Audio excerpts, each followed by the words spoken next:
Iya. Oke.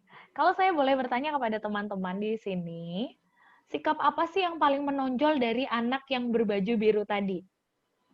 Ya, kalau tadi dicermati videonya dari awal sampai akhir, kan sudah melihat ya, apa sikap yang paling menonjol atau menarik dari anak itu? Kalau teman-teman perhatikan. Boleh dijawab ya? Ricky deh. Ricky, kira-kira menurut Ricky sikap apa sih yang paling menarik dari anak itu?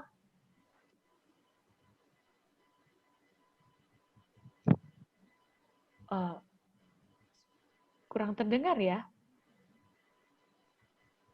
Nggak ada suaranya, Bos. Suaranya nggak ada, Bos. Baik, ada trouble ya sepertinya ya, belum joining audio mungkin.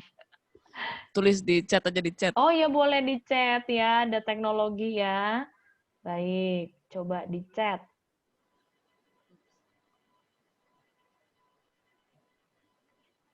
Apa tuh di chat? Udah ditulis belum tuh?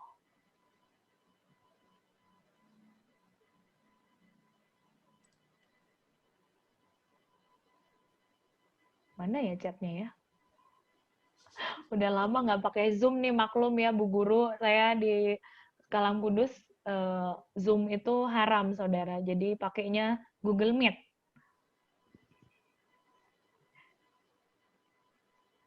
Ada nggak chattingnya? Ada nggak sih? Ricky lagi nulis nggak sih? Lagi berpikir. Oh, lagi berpikir ya. Baiklah, yang lainnya. Oh, dia Oke. Enter memakai dengan cara yang lain. enter dengan cara yang lain. Mau Baik. ngomong dia. Oke.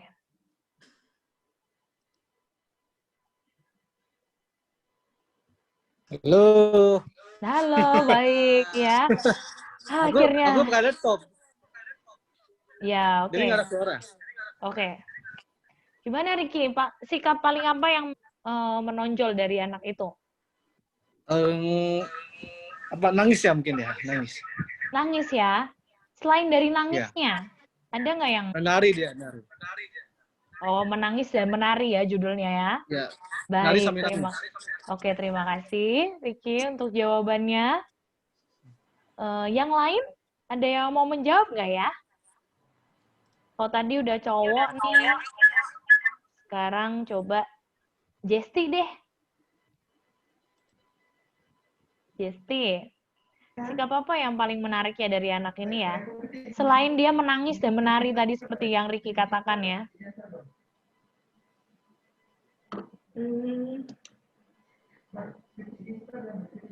Tahu jawabanku diambil. Oh, jawabannya diambil. Oke, berarti mungkin harus mengambil jawaban yang lainnya ya. Kalau sudah diambil, ambillah jawaban yang lain.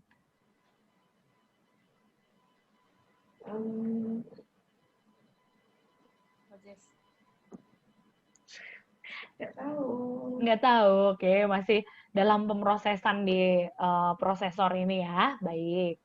Ada nggak yang mau menjawab yang lain? Thank you, Jesti. Sikap apa atau bagaimana yang paling saudara lihat dari anak itu? Coba dilihat bukan hanya dari apa yang ditampilkan ya, tapi eh, di belakangnya itu, maksudnya bukan juga di belakangnya dia, bukan, tapi di balik itu apa yang menarik itu buat kita. Herlina ya mau jawab ya, Her? Udah mau jawab dia. Oke, kalau saya melihat dari anak ini, meskipun dia menangis, tapi dia tetap do the best, kayak tetap melakukan di posisi dia, tetap menari sampai dia selesai. Oke, ya thank you Herlina untuk jawabannya, betul sekali ya. Jadi selain menari dan menangis nih, jawaban kompak dari Ricky dan Jesti sebetulnya, yang ditampilkan oleh anak itu yang menarik buat kita semua sebetulnya, bagaimana dia tetap melakukan perannya, tetap melakukan tugasnya dengan baik dari awal sampai akhir. Dia nggak nangis, lalu kemudian dia lari, tapi dia tetap ikut, tapi sambil bercucuran air mata gitu ya. Kita nggak tahu moodnya kenapa dia bisa sampai menangis seperti itu. Tapi yang jelas dia tetap melakukan tugasnya yang terbaik dari awal hingga akhir. Artinya adalah anak ini sikapnya itu setia. Dia setia mengerjakan bagiannya.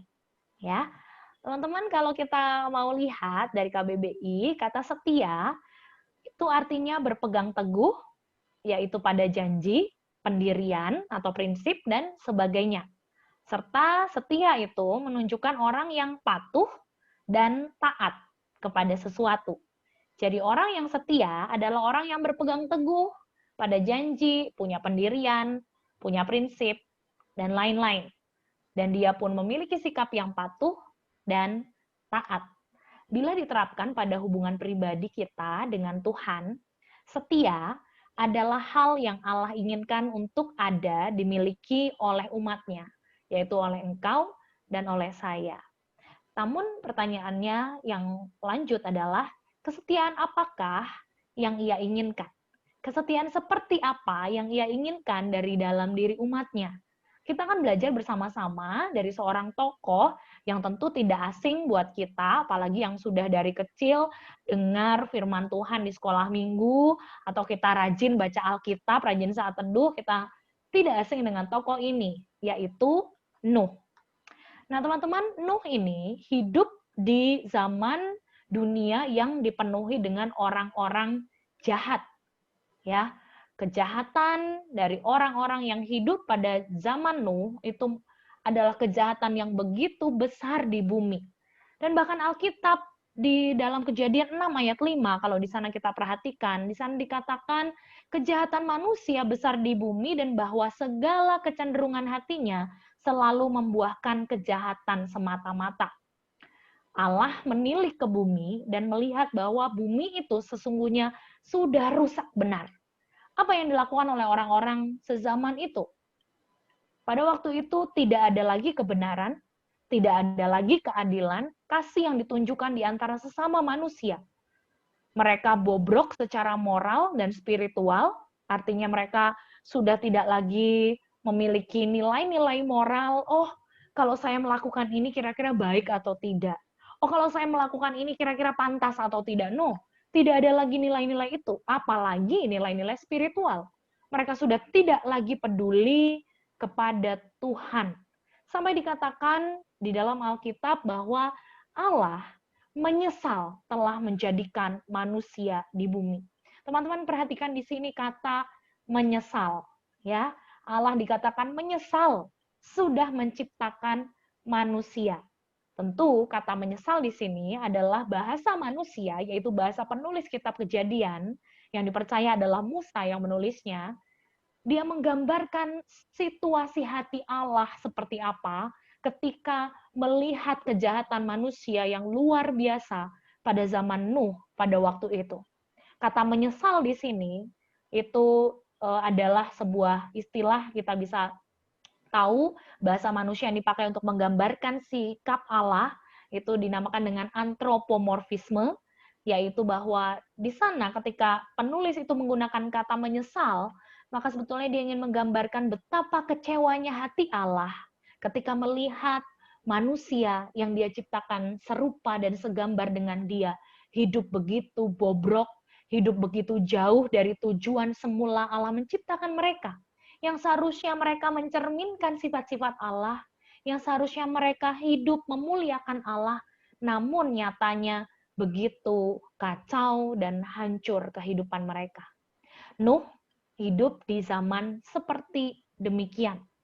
Namun begitu menarik, teman-teman semua, Kejadian 6 ayat 9 yang tadi kita baca bersama-sama dikatakan, inilah riwayat Nuh. Nuh adalah seorang yang benar dan tidak bercela di antara orang-orang sezamannya. Dan Nuh hidup bergaul dengan Allah. Artinya jelas di sini Nuh itu benar. Nuh itu melakukan apa yang bukan hanya baik, ya, baik itu kan relatif. Baik menurut saya belum tentu baik menurut teman-teman. apa yang baik menurut teman-teman belum tentu baik menurut saya. Tetapi hal yang benar itu sifatnya mutlak, apalagi di hadapan Tuhan. Gitu ya. Apa yang benar menurut dia ketika diakui oleh Alkitab, berarti dia hidup benar di hadapan Tuhan. Dan dia tidak bercela di antara orang-orang sezamannya. Dia menjalani hidup yang penuh dengan kebenaran dan takut akan Allah. Dan Nuh juga menunjukkan bahwa di tengah-tengah zaman yang begitu toksik itu, lingkungan yang begitu toksik itu, dia menunjukkan kesetiaannya kepada Allah. Kalau orang lain hidup jauh dari Allah, maka sebaliknya, dia dikatakan hidup bergaul dengan Allah. Kata bergaul di sini adalah sebuah kata yang begitu erat, begitu lekat, begitu intim di dalam relasi antara Nuh dengan Allah. Kita bisa membayangkan adanya tantangan kesetiaan yang dihadapi oleh Nuh ketika dia berada dalam situasi orang-orang sezamannya yang hidup sedemikian jahatnya. Dan kita juga bisa membayangkan betapa sulitnya bagaimana Nuh bisa mempertahankan kelakuan hidupnya bisa tetap bersih dan dia tetap beriman kepada Allah di tengah-tengah kondisi yang demikian. Teman-teman, tahukah orang ini? Ya, sebentar. Orang ini, ya. Beberapa waktu ini orang ini ya yang secara khusus yang berbaju orange tersebut itu menjadi viral kembali. Sebetulnya kasus yang menimpa dia itu terjadi tahun 2013. Tetapi karena ada salah satu orang Indonesia yang menirukan gaya dia, senyum dia itu seperti itu di TikTok, maka kemudian orang ini menjadi begitu terkenal. Ini memang tidak ada suaranya, jadi kesalahan bukan terletak pada gadget Anda, tapi memang tidak ada suaranya begitu ya, hanya menampilkan ekspresi dari wanita ini yang berbaju tahanan. Dia sedang diperhadapkan pada pengadilan berkenaan dengan kasus besar yang menimpa dia. Orang ini bernama Isabella Guzman. Isabella Guzman ini didakwa membunuh ibu kandungnya sendiri. Dia menusuk ibu kandungnya di sekitar wajah dan leher sebanyak 79 kali. Bayangkan 79 kali tusukan dia hujamkan kepada ibu kandungnya sendiri. Yang dia akui sebetulnya 151 kali. 2 kali lipatnya dari 79 ya, hampir 2 kali lipatnya. Tetapi hasil otopsi menyebutkan bahwa ada 79 kali tusukan yang menyebabkan kemudian ibunya terbunuh. Lihat ekspresinya, kosong, dingin. Dalam suasana yang serius seperti itu dia masih bisa bercanda, bisa lirik-lirik ke kamera begitu ya.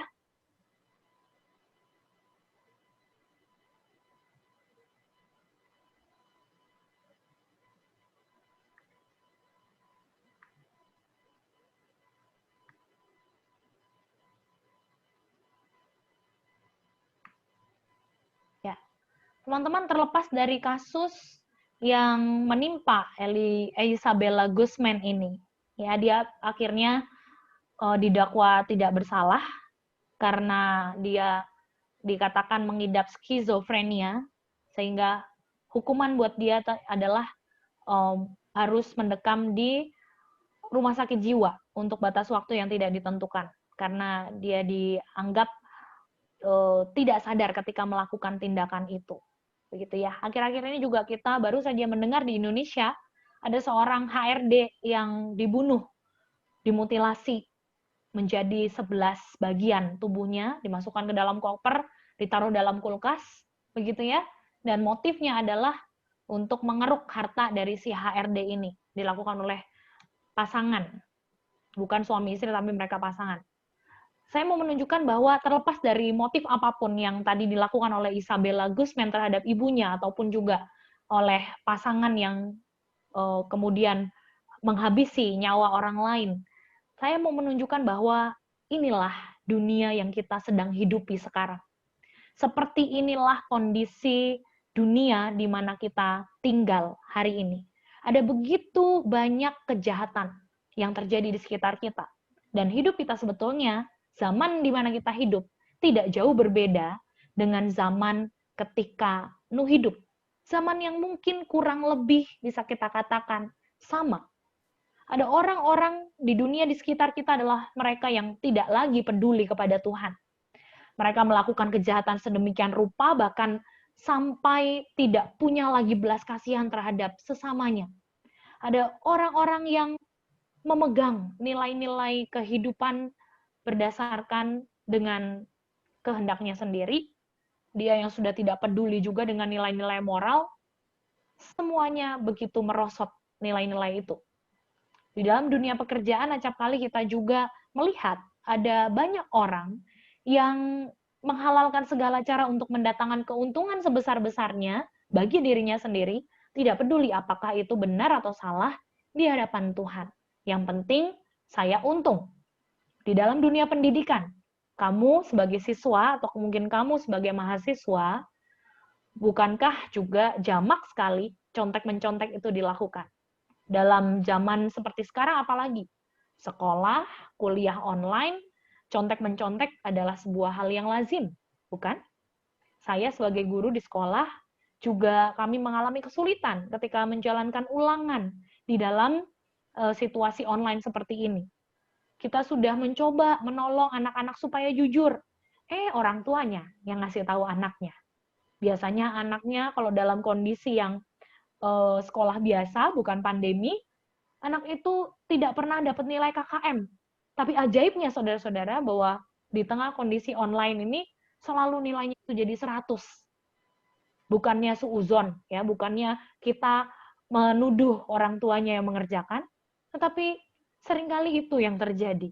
Orang tuanya bisa memberitahu, ataupun juga bisa guru lesnya yang mengerjakan, dan lain sebagainya. Hal itu menjadi semacam kejahatan bersama begitu ya, atau hal yang lazim dilakukan sehingga tidak lagi dianggap sebagai sesuatu yang berdosa. Copy paste tugas mungkin gampang sekali, tinggal klik-klik ya, tinggal pindahkan saja, langsung ditambahin ini nama kita, ini hasil karya kita. Padahal kita tahu itu kita comot dari hasil karya orang lain. Gampang sekali. Toh juga semua orang melakukannya. Di tengah-tengah kondisi yang demikian amat mungkin bisa memengaruhi diri kita sebagai murid-murid Tuhan di dalam bersikap. Lebih mudah mana? Mempertahankan perilaku kita sesuai dengan prinsip-prinsip kebenaran firman Tuhan, atau terpengaruhi nilai-nilai dunia? Kita pikir semua orang juga melakukannya lah. Wajar dong jika saya juga ikut-ikutan dan memilih tindakan seperti mereka. Mungkin kita juga enggan untuk terlihat berbeda dengan orang lain. Kita takut dicap aneh, kita juga takut untuk dianggap sok rohani, orang lain membuli kita, mencaci kita, dan berkata kita ini manusia setengah malaikat lah, dan lain sebagainya. Mengapa saya harus tetap setia kepada Tuhan? Mengapa kita harus tetap setia kepada Tuhan? Ini pertanyaan yang ditujukan kepada engkau dan saya. Pertanyaan yang juga mungkin pernah terlintas dalam hati kita ketika kita lelah, ketika kita mungkin merasa sepertinya enak ya hidup seperti orang lain yang nggak setia sama Tuhan, tapi hidupnya begitu baik kelihatannya.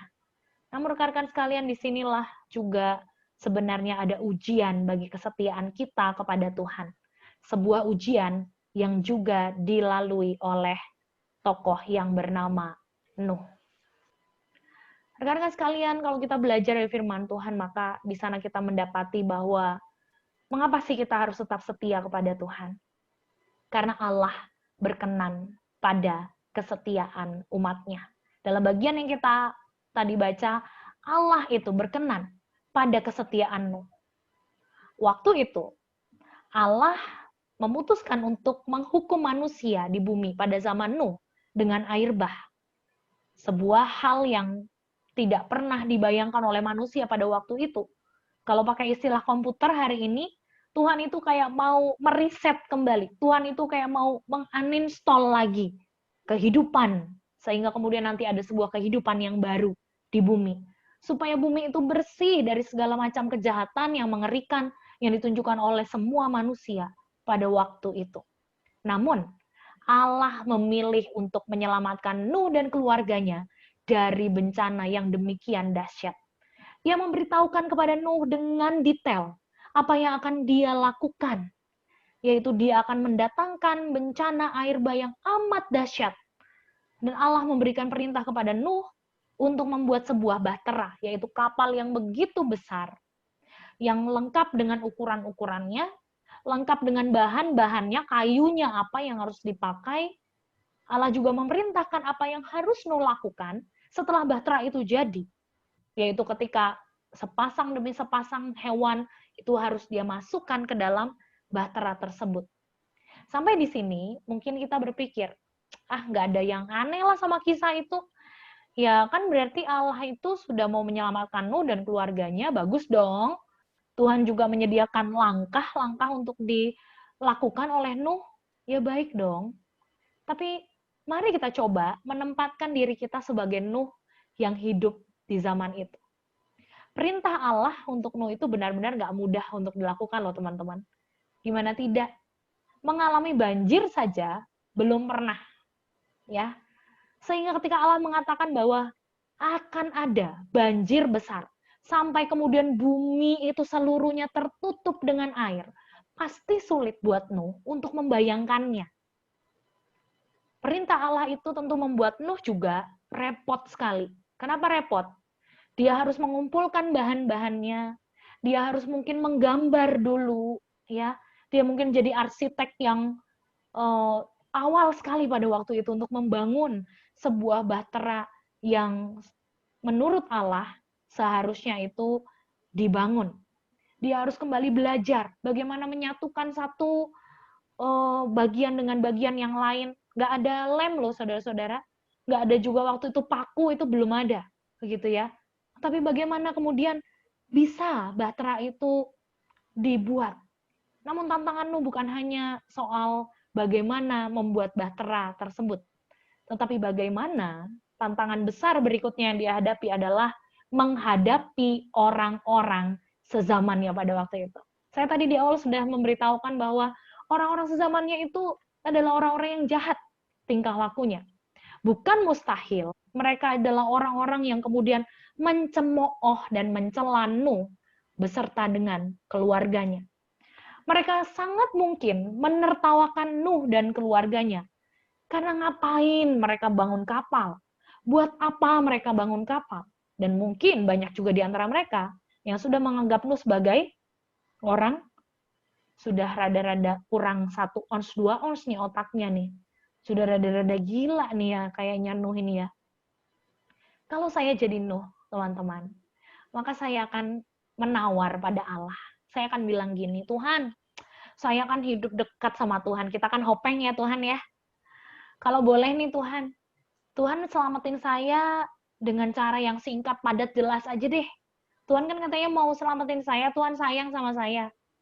Saya percaya kok Tuhan itu sanggup berbuat apapun juga, termasuk mengangkat saya bersama dengan keluarga saya untuk ke surga sana. Enak banget, nggak akan merasakan kesusahan, penderitaan yang tiada akhir di bumi kayak kata Cupat Kai gitu ya. Penderitaan itu tiada akhir. Aku tahu kok Henok, karena Nuh ini hidup setelah Henok. Henok itu hidup bergaul dengan Allah dan Henok tidak pernah mengalami kematian. Kenapa? Karena Henok terangkat ke surga. Boleh dong Tuhan, saya pun kan hidup bergaul dengan Engkau. Boleh dong Engkau juga mengangkat saya ke surga. Tetapi ternyata Nuh bukan saya. Karena Alkitab mencatat dalam Kejadian 6 ayat 22, di sana dikatakan, lalu Nuh melakukan semuanya itu tepat seperti yang diperintahkan Allah kepadanya. Demikianlah dilakukannya, tidak kurang, tidak lebih. Nuh setia untuk mempercayai Allahnya, dan ia menunjukkan kesetiaannya dalam hidupnya. Rasul Petrus di dalam 2 Petrus 2 ayat 5 menyebut Nuh sebagai pemberita kebenaran. Artinya, dia memberitakan apa yang benar. Dia memberitakan firman Tuhan. Apa yang Nuh lakukan? Pada waktu itu, Nuh membangun Batra itu kurang lebih 100 tahun atau 120 tahun. Dan selama 100 atau 120 tahun itu, maka Nuh ini menjadi pemberita kebenaran bagi orang-orang sezamannya. Dia tidak hanya tahu bahwa akan ada hukuman yang menimpa seluruh umat manusia, tapi dia kasih tahu kepada semua orang yang mungkin mencemooh dia, yang mungkin lewat, ataupun dia melihat mereka, dia mengatakan bahwa ayo bertobat. Ayo sadarlah dari perbuatan kita yang jahat. Ayo bertobatlah, karena hukuman sudah pasti akan didatangkan oleh Allah kepada umat manusia. Namun, apakah ada yang percaya terhadap berita dari Nuh ini? Oh, kalau ada, berarti kisah dalam Alkitab kemudian harus diubah, harus direvisi. Tetapi ternyata yang percaya terhadap pemberitaan Nuh selama kurang lebih 100 sampai 120 tahun itu hanyalah istrinya, 3 orang anaknya laki-laki, dan 3 orang anak menantunya. 7 orang plus dia, hanya 8 orang. Tetapi selama sepanjang 100 sampai 120 tahun itu, yang kita tahu itu bukan waktu yang sebentar. Nuh dikatakan tidak pernah berhenti untuk terus mengabarkan kebenaran itu kepada orang-orang sezamannya. Di tengah tantangan, ujian waktu yang ia hadapi, maka ia tetap melakukan dan didapati setia di hadapan Allah. Nuh mengenal Allah yang ia percayai, dan ia tidak mau menyia-nyiakan anugerah yang telah menyelamatkan dia dari bencana air bah yang luar biasa dahsyat itu. Dan Allah tidak menganggap kesetiaan Nuh itu hal yang tidak berharga. Allah itu berkenan kepada kesetiaan dari Nuh. Bagaimana dengan hidup kita saat ini? Adakah Allah juga masih menganggap kesetiaan itu adalah sebagai suatu hal yang berharga? Ya, karena Allah berkenan pada kesetiaan orang percaya. Pernah nggak teman-teman merasa kayaknya aku sia-sia ya setia sama Tuhan? Jujur harus kita akui, kita mungkin sering bertanya pada Tuhan, apakah firman-Mu harus tetap aku jalankan Tuhan dalam hidup saya sehari-hari? Mengapa aku harus tetap menjalankan firman-Mu dalam hidupku? Orang yang tidak taat itu loh Tuhan, itu loh teman kantorku mungkin, itu loh teman di kampusku mungkin. Mereka nggak setia sama Tuhan, tapi toh hidup mereka enak-enak aja. Boleh dong Tuhan, aku sekali-kali melakukan kenakalan sedikit saja. Aku capek lah jadi murid Yesus yang berusaha taat sama firman, melakukan prinsip-prinsip hidup sesuai kebenaran firman Tuhan. Nyatanya hidupku malah makin susah. Dan aku harus menerima bulian, cacian dari orang lain. Dari sisi spiritual, di masa pandemi ini, dalam situasi online yang kita jalani, seharusnya kan mempermudah kita ya untuk bisa melakukan akses ibadah kita kepada Tuhan. Karena kita bisa akses dari manapun. Di mobil bisa, dalam perjalanan, ataupun di rumah kita. Namun bukankah jadi tantangan tersendiri untuk kerohanian kita? Perasaan kering, nggak nyaman.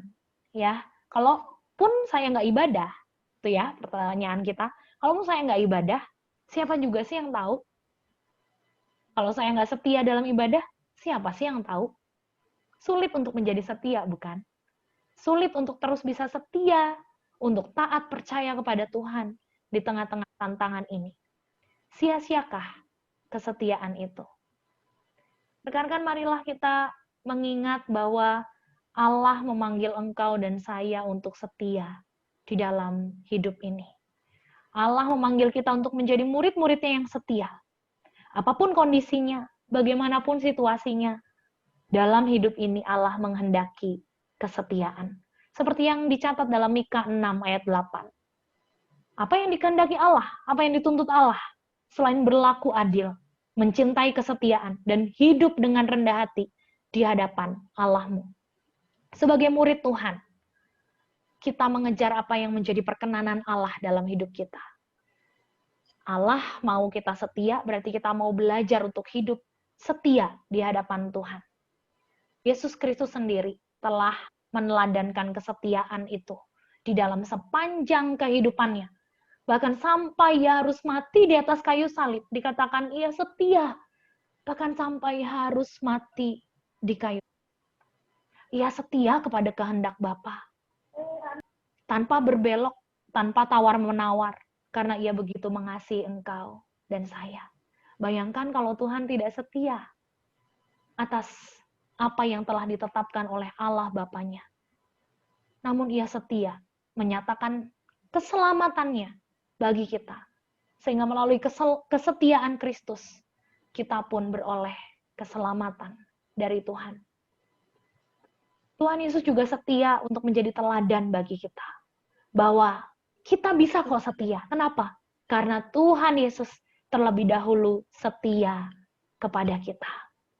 Tuhan mau bahwa kita meneladani Dia untuk terus setia, berjalan bersama Dia, apapun dan bagaimanapun tantangan yang kita hadapi. Teman-teman sekalian, biarlah kiranya kita terus memandang kepada Tuhan, menjadikan Dia teladan dalam hidup kita, dan kita belajar setia seperti Kristus. Teman-teman, video ini mungkin sering kita saksikan. Tapi tiap kali saya menyaksikan video ini, ada sebuah perasaan yang haru. Kenapa? Karena kalau saya sedang lelah dalam melakukan pelayanan, saya sedang merasa jenuh dengan apa yang saya jalani untuk Tuhan. Saya melihat kembali video ini dan saya diteguhkan untuk terus setia dalam bagian yang Tuhan percayakan untuk saya lakukan.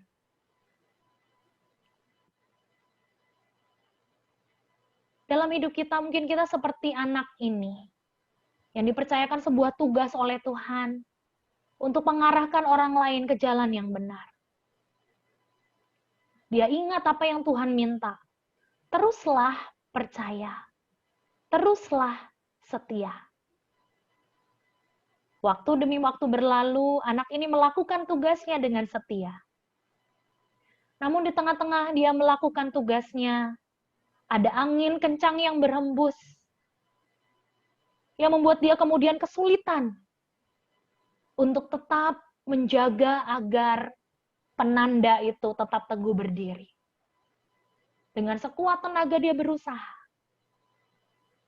Dan dia bertekad untuk terus setia kepada Tuhan sampai kekekalan. Waktu demi waktu berlalu, tantangan demi tantangan, masalah demi masalah dia hadapi.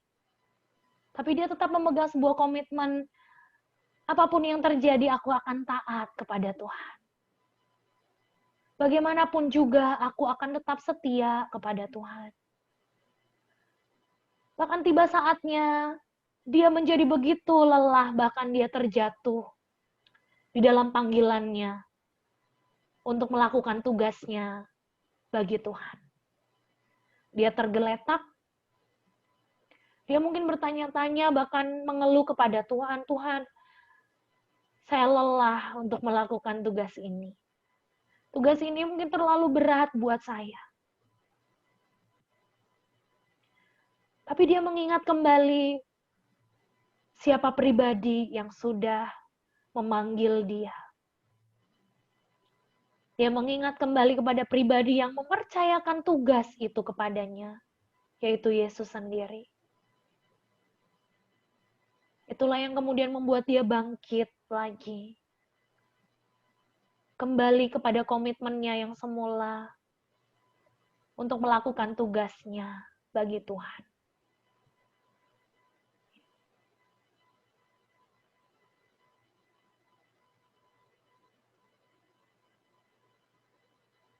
Seringkali mungkin dalam kesendiriannya, dia datang kepada Tuhan dalam doanya.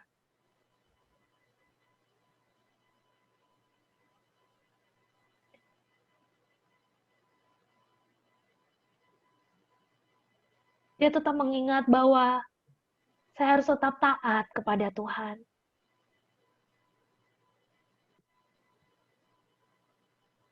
Taat sampai kapan?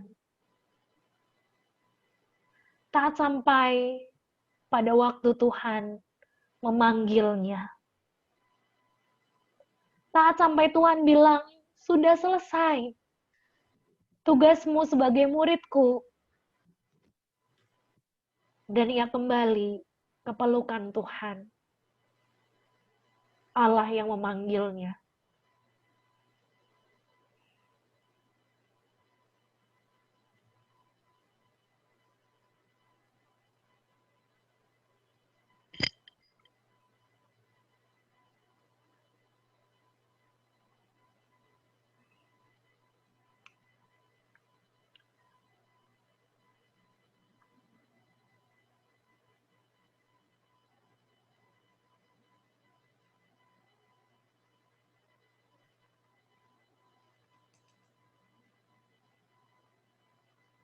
Saudara-saudara, dalam konteks hidup kita yang berbeda-beda, panggilan kita sama, yaitu menjadi seorang murid Kristus.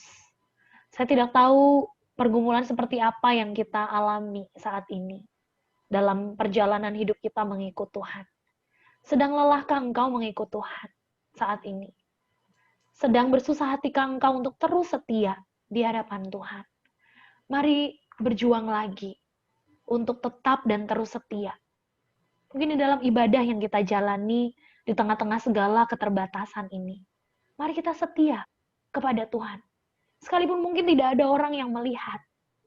Dalam saat teduh kita, hubungan kita personal dengan Tuhan, adakah kita pun setia untuk menjalankannya?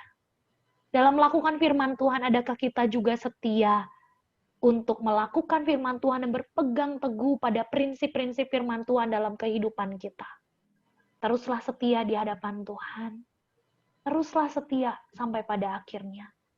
Yesus sendiri yang adalah pribadi yang setia itu mengutus Roh Kudus untuk menguatkan engkau dan saya. Kita nggak sendirian, teman-teman. Ada Roh Kudus yang bersama dengan kita, menguatkan kita sampai pada akhirnya. Sehingga pada suatu saat nanti, dengan kebahagiaan dan kemuliaan yang penuh, kita kembali kepada Bapa yang mengulurkan tangannya, menyambut kita, dan berkata kepada kita, baik sekali perbuatanmu itu, hai hambaku yang baik dan setia. Masuklah dan turutlah ke dalam kebahagiaan Tuhanmu. Rekan-rekan sekalian, tidak ada yang sia-sia dalam kesetiaan kita mengikut Tuhan. Ia yang memanggil kita, Ia yang memampukan kita untuk setia sampai kita berjumpa dengannya. Kiranya Tuhan Allah kita mendapati kita menjadi orang-orang yang faithful, yang setia di hadapannya. Mari saat ini saya rindu kita boleh menaikkan pujian ini menjadi sebuah tekad kita, komitmen kita di hadapan Allah. Kita nyatakan kepada Tuhan, Tuhan, Engkau yang paling tahu siapa saya. Selidikilah hati saya, lihatlah hati saya.